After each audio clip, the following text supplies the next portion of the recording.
fat should you eat on a low-carb or keto diet? Well, I'm Dr. Brett Scher, the medical director at dietdoctor.com. And this is an important question we get all the time. And we actually have a guide out. How much fat should you eat on a low-carb or keto diet? Makes sense.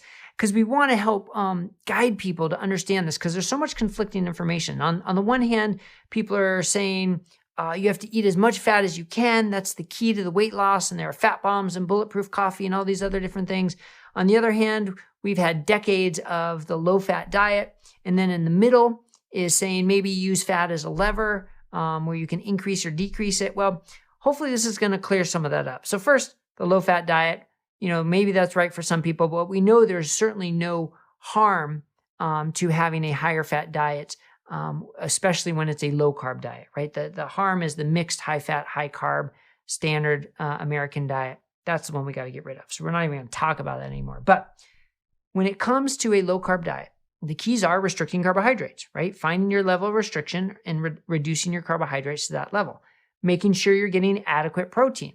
And we also have protein guides on our website. So the 1.2 to 1.7 grams per kilogram of reference body weight per day. Now, what's reference body weight? Well, it's not just total body weight. It's meant to represent lean body mass. So we'll list that down below as well, so you can see that and see where you fall on that guide. So reduce your carbs, get adequate amounts of protein, and then what about the fat?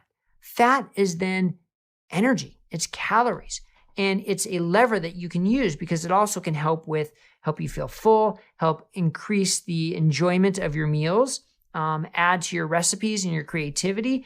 That's the role of fat, and you can increase it or decrease it as you need, because you can burn the fat you eat or you can burn your fat stores. Okay, but that's a little general. What about some specifics? Well, when you're starting off, you decrease your carbs, and those calories have to come from somewhere, right? You have to make up some calories.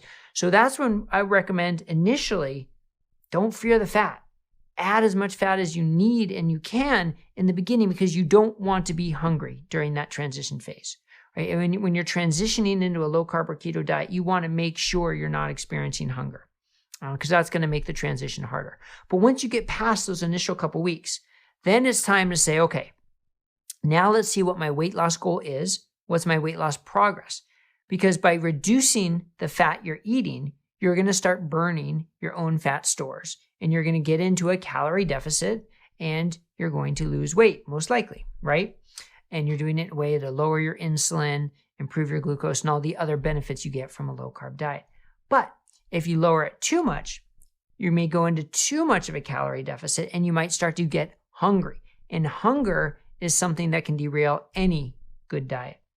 So a big part is, of course, getting in tune with your hunger cues, what they mean, and knowing that you can deal with some amount of hunger. It comes in waves and isn't necessarily dangerous or something you need to react to, but it's also something you don't want to live with all the time. So if you are hungry, if you find that you're having trouble going between your meals and that you need to snack, or you're always thinking about food, that's a sign that maybe you need to add some fat back, as long as you're getting enough protein.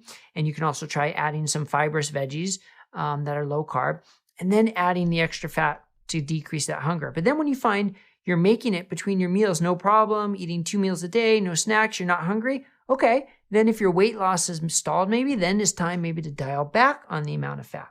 So you can see, I keep doing this with my hand because I like the analogy of a lever.